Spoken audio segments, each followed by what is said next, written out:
You mentioned the traditional church idea. You've deliberately gone against a lot of the major influences that have been on church ideals in this country over the last 20 years. Why? Why? It's a biblical and a theological conviction. One of the things that we talk a lot about is littering the community littering the city with communities of light. If you like, there are two models. So you've got the lighthouse model, and so the prevailing model, as you rightly say, is this kind of big lighthouse smack in the middle of town or on the suburbs, usually the suburbs, the leafy suburbs is where it's quite popular, surprisingly.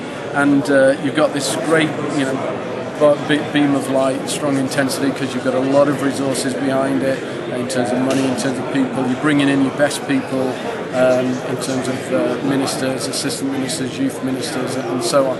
And the light shines around. That's fine. That's a good thing. There's a lot of light goes out. Praise God that the gospel's been preached, and so on. And people come to that. They get drawn by the light.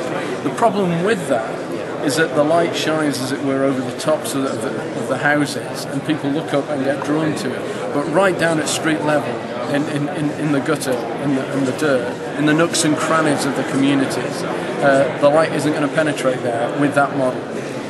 How the light penetrates, God's method, God's missionary strategy, it seems to me, is to litter the cities with communities of light, right into the nooks and the crannies of the local neighbourhoods, into the sink estates, where the prostitutes do their business, where the pimps peddle their trade, and so on, getting right in there where the needles are lying on the street.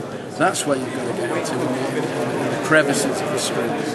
And you only do that by littering these small communities of light that are living authentic gospel lives there. And that's what we want to do. Nothing more grandiose than